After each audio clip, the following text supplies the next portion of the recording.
মহাভারতে উল্লেখিত ভগবান শ্রীকৃষ্ণের বাণী ও শ্রীকৃষ্ণের উপদেশ। At Superior blog Z4-1।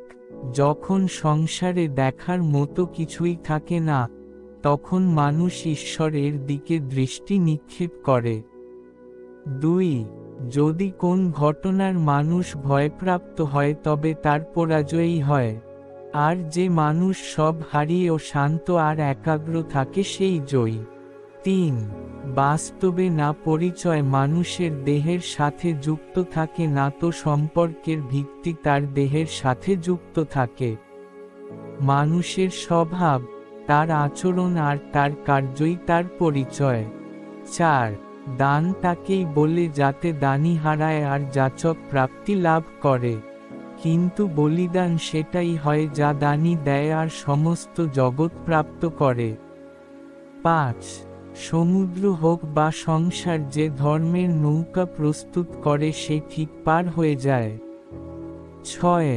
সময় কখনো মানুষের নির্দেশিত পথে চলে না, মানুষকে সময়ের নির্দেশিত পথে চলতে হয়।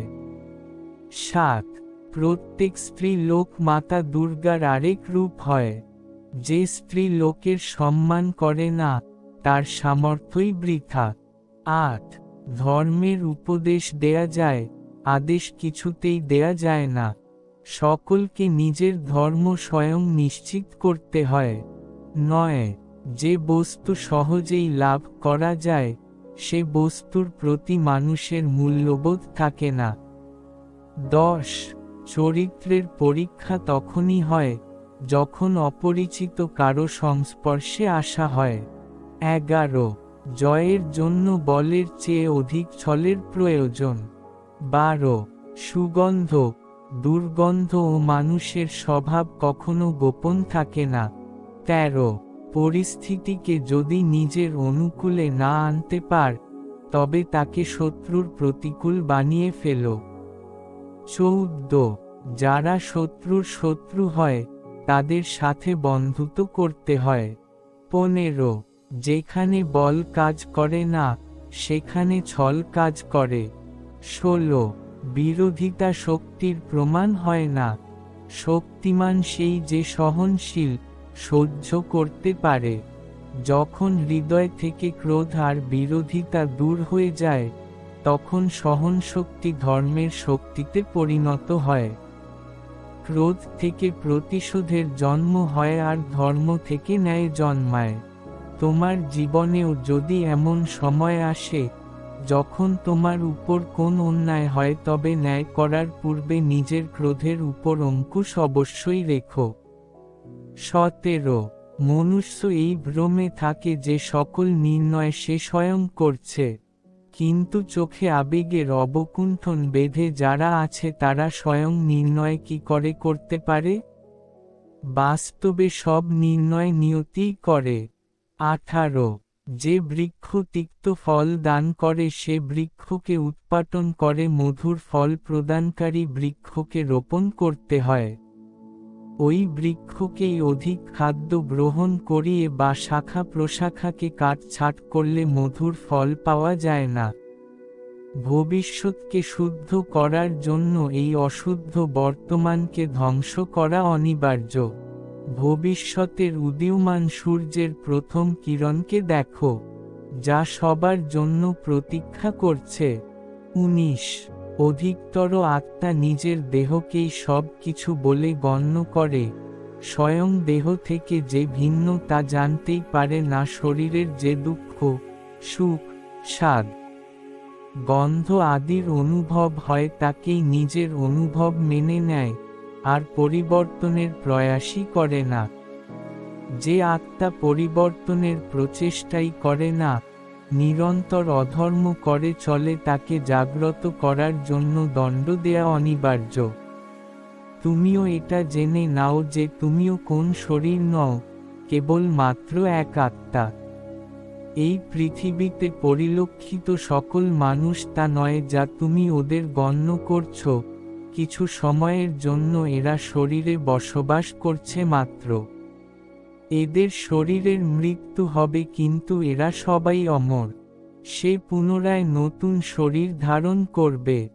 20 প্রেম উন্নতি দেয়, উচিত অনুচিতের জ্ঞান দেয়। প্রেম আর মোহের মাঝে পার্থক্য থাকে। বাস্তবে যা প্রেম, তা কোন মোহ নয়। প্রেমের জন্ম করুণা থেকে হয়, আর মোহের জন্ম অহংকার থেকে। প্রেম মুক্তি দেয়, মোহ আবদ্ধ করে। প্রেম ধর্ম, আর মোহ অধর্ম। 21 নির্ণয় নেয়ার মুহূর্তে আমরা সর্বদা কোন অন্য ব্যক্তির উপদেশ, সূচনা বঞ্চনা বা পরামর্শকে আধার করে থাকি। আর আমাদের ভবিষ্যতের আধার হয়ে থাকে আমাদের আজকের নেয়া সিদ্ধান্ত। তাহলে কি আমাদের ভবিষ্যৎ অন্য ব্যক্তির পরামর্শ, কোন অন্য ব্যক্তির দেয়া উপদেশের ফল?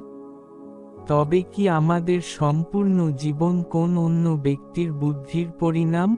আমরা কি কখনো বিচার করেছি?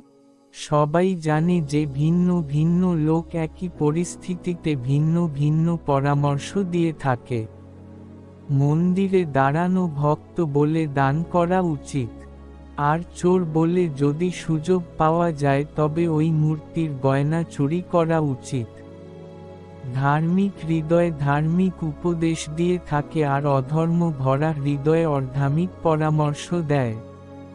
এই ধর্মময় উপদেশ পরামর্শ স্বীকার করলে মানুষ সুখের দিকে যায়।